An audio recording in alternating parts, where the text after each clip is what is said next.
This is Alex here from Undead Kingdom Reviews. I'd like to thank Machine for doing this interview with us. Machine, so tell the fans who may not be familiar with you when and where you got your start. I got my start in Lunatic Wrestling Federation in 1999. So that would make me, when I was 18 years old, I'm 31. I went to a show, it was just a random show in Lamont, and seeing it, like at the time there was guys like CM Punk that was there before he was really getting in with the Steel Domain. So it's just, when his DVD comes out, it's going to talk about that. But that's where he was at, and initially when they had the training camp, he was the one teaching. So I guess I can say, I was trained by CM Punk, but I was also trained by Brandon Bishop. So, I mean, it was like Punk going to Steel Domain, getting trained by Danny and Ace, and then he would come and show everyone else.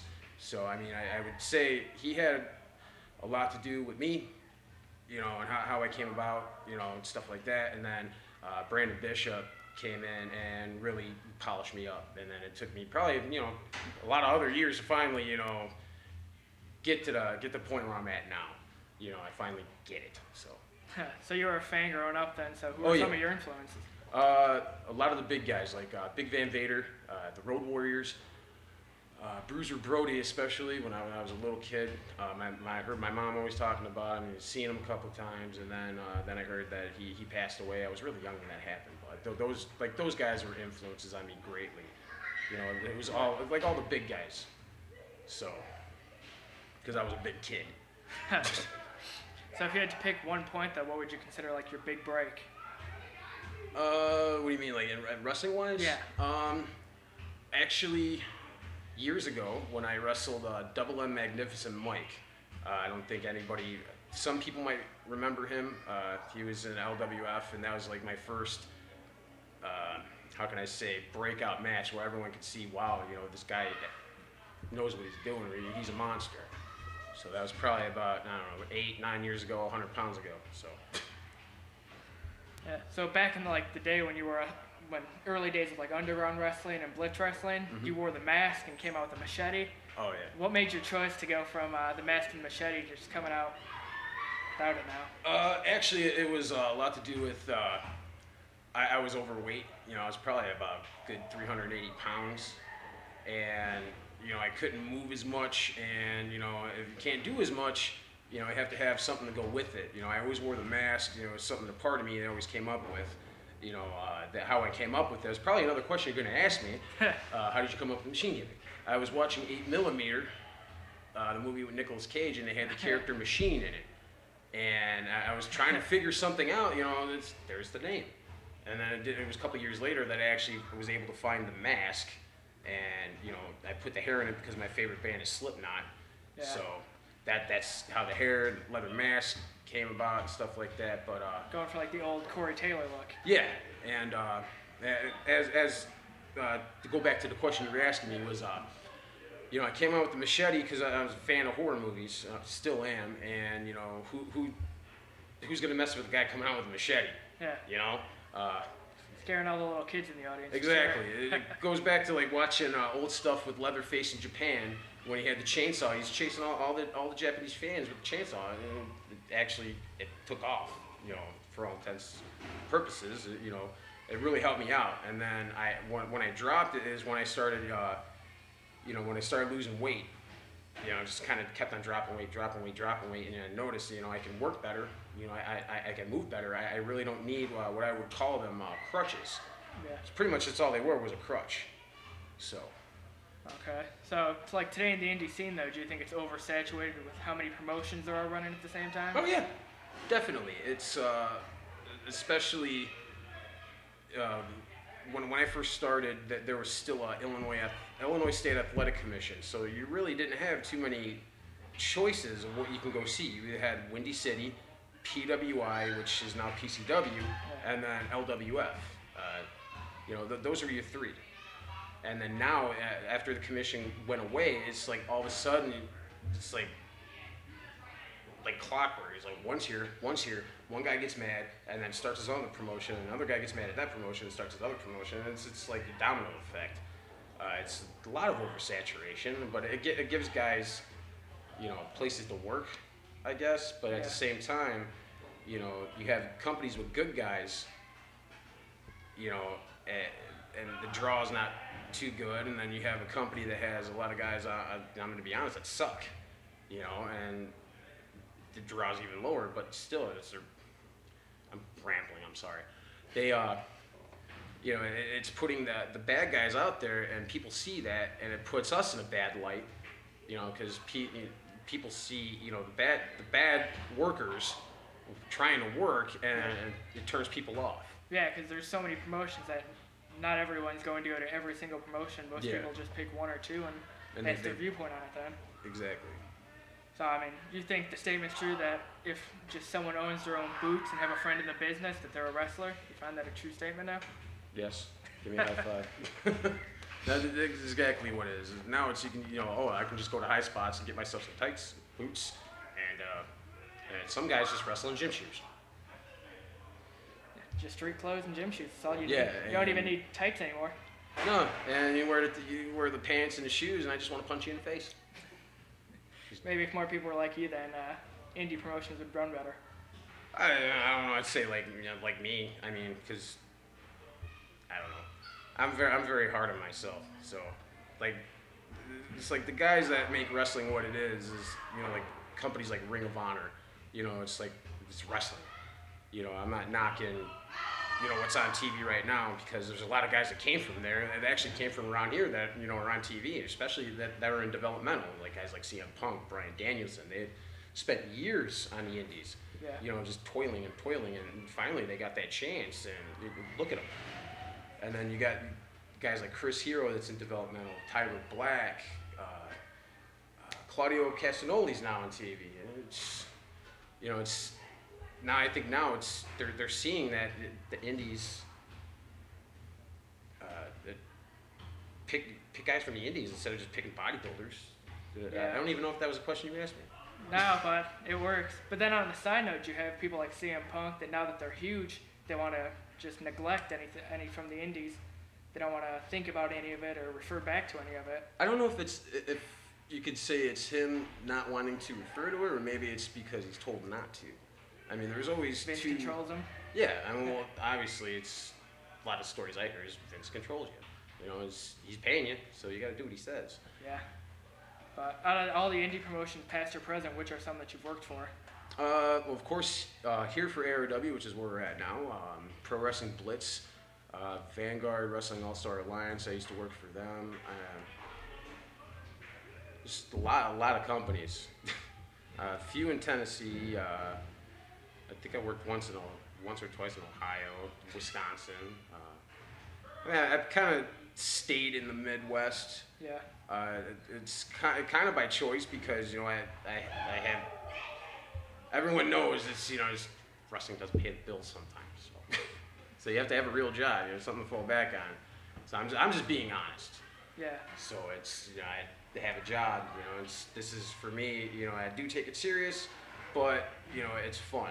Yeah. You know, I'm always having fun, and now it's, back when I was younger, I didn't take it serious, and I thought I was great, and now I look back and it's, wow, I sucked. So if you had to pick like a few like your best memories from all the shows that you've done, what would they be? Being in the ring with Road Warriors in PCW for Dream Night 2, tagging with Steve Zoke, Botch, God rest his soul, I miss him. The many matches I've been able to have in Pro Wrestling Blitz with guys like Hardcore Craig, Brandon Blaze, Tony Scarpone, like working guys like Isaiah Velasquez and Vanguard. You know, it wasn't until like the past couple of years when I actually like started losing weight, you know, I was being able to do better. So it's like from 2009 all the way up to now, it's like I'm having great memories because I'm healthy and I'm able to do more. Yeah. So. I mean, would you have any desire to ever go to something big like TNA or WWE, or even try Ring of Honor, or just tour Japan? Oh, yeah, definitely. I mean, if given the chance. If I had the chance, yeah, I'd run with it. I'd do the best I can. I'd be dumb to try and turn it down. Japan has always been a goal that I've wanted to do. I'd love to work Ring of Honor, but I don't think I'm ready for that yet. Yeah. You know, but that's just me being me. You know, just, sorry, I'm rambling again. If you had to pick one opponent that was your favorite opponent that you've wrestled, who would it be? Of all time? Yeah, and out of everyone that you've wrestled. Yeah, I was gonna say that's a long list to choose from now. Or name a few. Okay. If you don't want to just pick one. I was gonna say because of course, Hardcore Craig. Love working that guy. Tony Scarpone, the Isaiah Velasquez, Brandon Blaze. Guys I already mentioned. Working with Tristan Hayes. Enjoyed working him last summer. It was like the first time we ever worked together. It was like a big size mismatch, but I always loved working him. It's pretty much anybody that is gonna make me be that much better, I enjoy working with. Oh, okay. So it's like those are top opponents. I forgot Willie the Bomb Richardson. That's an evenly sized match. Oh yeah, we actually just worked back in January, and that was probably one of my best experiences with him. Aside from years ago when I thought he was going to throw me off the top of the balcony, but that's another story. That's for another day. Yeah. If you could have one person, or in your case, maybe name a few that you'd want to work with, from past or present. Rhino and Big Van Vader. Maybe do a three-way dance. I don't know if that'd work. No. If your preference, would you choose heel or babyface? Heel. Always? Always. I mean, working babyface is cool. I mean, it's pretty much to me it's easy, you know. But being a heel, you always have to be on top of your toes. So. Yeah, and you playing a babyface might be a little awkward. See? It is, especially when I'm trying to be a bad guy, and people still are like, "Oh yeah, go machine." Like, what the hell is your problem? This fan favorite, no matter what. I guess I don't know. I guess big guy likes to punch. You know, people I guess like that. If you had to pick some of the indie promotions that are going around, what would you say the best are? Well, I mean, of course, I'm gonna say Pro Wrestling Blitz. You know, and then you have POW, run by Jimmy Blaze. Of course, ARW. I think they're in Indiana, Northwest Indiana. I mean, I think they're, you know, the roster top to bottom, and you can't get better than that. I mean, because pretty much a lot of us that work in Chicago work here. Trying to think who else. I'm probably forgetting a lot. And of course, if you watched the match I had with Craig, yeah. On the topic of Blitz, though, they recently changed venues, and now they're drawing 500 to 600 people every month. Oh yeah. What do you think of that? I think that's great because that just means that people are actually wanting to still want to see wrestling. You know, you see the same people at every show, so that's good. They keep on coming back, so we're doing something. You know. Going from the old days of it being like underground to the Contigny post, and there being only 50, 60 people there, drawing 600. Yeah, and especially, you know, in that new place, it just has a nice feel to it. Gives you a lot more room to do stuff. Yeah, definitely. Where do you see Machine though in the business within 5 to 10 years? Well, I don't know. It all depends. I mean, I'm not getting any younger, so hopefully still doing this. But maybe I'll win the lottery. Maybe working behind the scenes or running your own promotion? That's the one thing I'll never do is run my own promotion. I'm saying that right now. Setting the record straight. Setting the record straight, I would never run my own promotion. Because A, I don't have the patience, and B, it's a headache. Yeah. What are your thoughts on your victory tonight against Hardcore Craig? Something tells me that that's not going to be the last time you see us one-on-one. Of course, you know, my manager on the outside helped me out, but I had a lot of fun. I'm not gonna lie. It's definitely, you know, one of the high points, you know, for me, because you know, we both came out the same way. No one was hurt. So. Yeah. Well, thankfully, we'd like to thank you again for doing the interview. No, thank you. Fans, beside on the DVD, you can check this out on the DC Video 108 YouTube channel or over at UndeadKingdomReviews.com. We'll see you at the matches. And follow me on Twitter, MP Machine. Also follow me on Twitter while you're at it at DC Metal 108. Any other promotions you'd like to pimp out real fast? I would say go to my Facebook, but that has my real name on it. Yeah, just keep that private.